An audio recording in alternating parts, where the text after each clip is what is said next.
Well, in the U.S., Texas residents are sharing their horror and pain following that terrible incident that left 19 learners, 19 children and 2 adults dazed. And despite such incidents and growing pressure for reform for gun laws, any change to the U.S. Constitution seems to be out of reach. The blame has been placed on Republican senators who are unlikely to vote in favor of change, to huge pressure from gun lobby groups.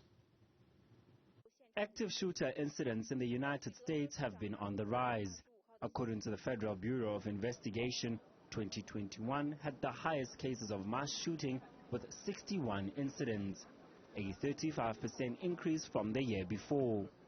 Despite these staggering figures, a change in the U.S. Constitution around the carrying of guns remains a heated America. The Second Amendment, which is the right to bear arms, is enshrined in the U.S. Constitution, and people definitely on the Republican or conservative party, they believe in that. They do not want to take away guns. Matter of fact, in the state of Texas, last year they released a new law where now you can open carry firearms. Before, we had a concealed carry where you had to go to class, you had to shoot the firearm, pay $40, then you can have a concealed carry. Now in Texas, people can get a gun with no background check.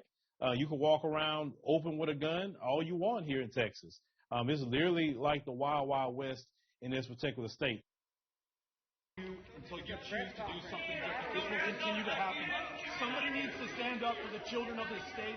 And Texas Governor Greg Abbott was confronted about worsening gun control issues in the state, which led to the deaths of 19 pupils and 2 adults at an elementary school. Kids died because the governor of the state of Texas, the most powerful man in the state, chose to do nothing. He went to Santa Fe High School after kids were killed in their classrooms, told the parents he would do something. He did nothing. He came to my hometown of El Paso after 23 people were slaughtered.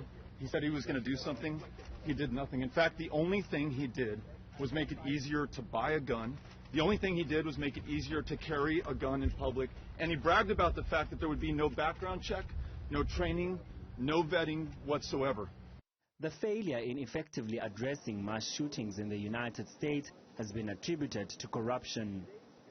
The NRA, the National Rifle Association, all the gun lobby that lobbies our senators and our Congress people. You know, in the continent of Africa, they always want to use the term corrupt leaders, corrupt this and corrupt that. There's a lot of corruption in the U.S. politics as well. They just word it a little different and call it lobbyists. But what the lobbyists do is go to the senators and say, hey, we'll donate X amount of dollars to your campaign. Just when this bill come up, can you vote yes or no on it? Well, that's corruption, but no one really wants to talk about it.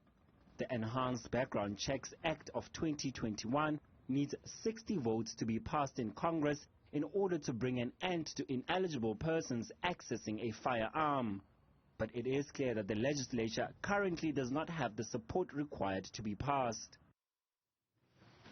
Wits University International Relations Professor John Stremlau joins us now live from Washington, D.C. for more on this, on the issue of guns, ownership and legislation in the U.S. Professor Stremlau, always good to talk. I really do appreciate the time. Thank you. For us here in South Africa, it's amazing to watch gun culture in the United States. Why is gun ownership such a big political issue? Well, you raise a very important question because it's deeply rooted in the constitutional and political history of the United States.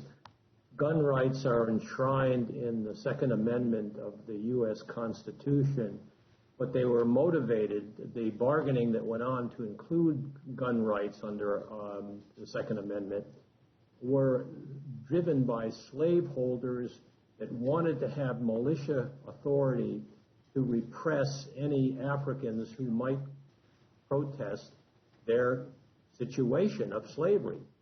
So that there is a long history embedded in this. But it's also part of a package that the conservative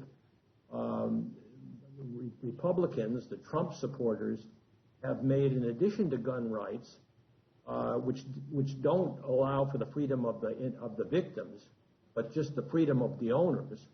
The right to life movement is anti-abortion, and it doesn't give rights to the women, as the South African Constitution does, to all individuals to choose the reproduction preferences.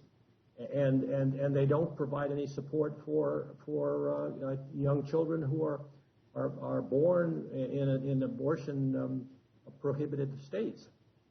The third element, of course, is the Make America Great crowd that is around Donald Trump, that is really in effect to restore the prestige of white male Christians that dominated the U.S. historically and have a disproportionate power in the rural Republican states that you refer to as to why you can't get these legislative changes through the Congress with regard to gun control, even though the public is 80% in favor of background checks, 80% or 75% in favor of mental health checks, 60% wanting guns to be registered and a database created.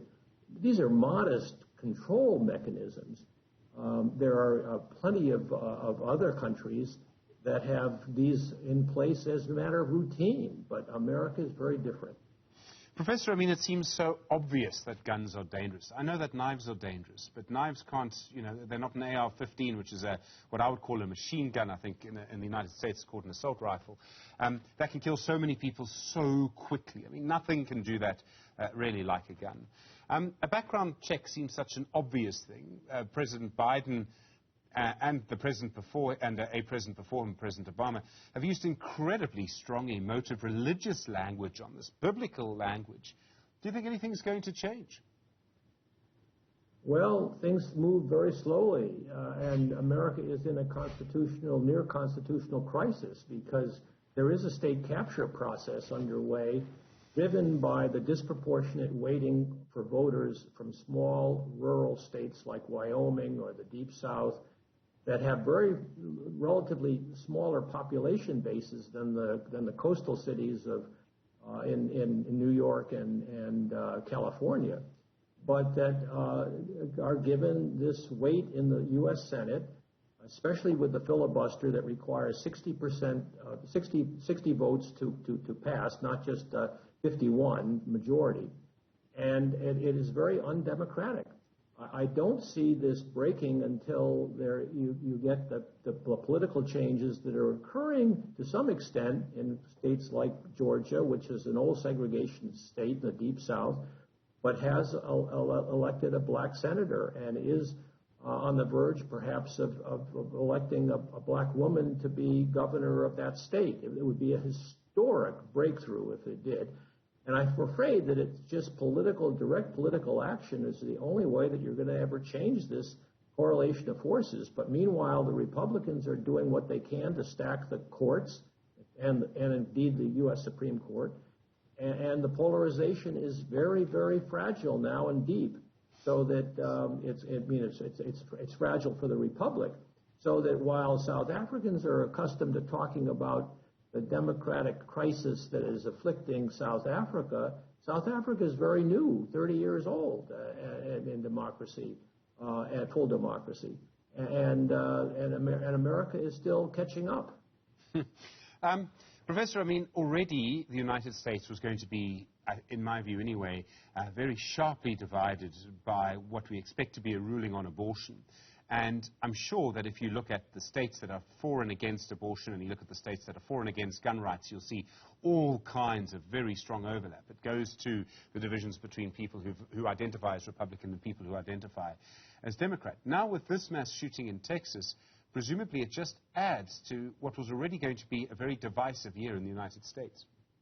Absolutely, absolutely. And this weekend, you know, the National Rifle Association, which has been afflicted, you talked about corruption going into this segment, and there had been very real financial mismanagement and corruption in the NRA, and yet, even though it's weekend, Donald Trump is going to show up this weekend in Texas for an NRA convention over Memorial Day weekend. It's a holiday weekend, long weekend. And so our Governor Abbott of Texas, who bemoans the killing of these innocent kids by a member of that community. Salvador Ramos was 18 years of age, a very troubled young man apparently, and he got an assault weapon, and he went in and gunned down 19 kids and 2 faculty members. I mean, it's just outrageous. It's abhorrent.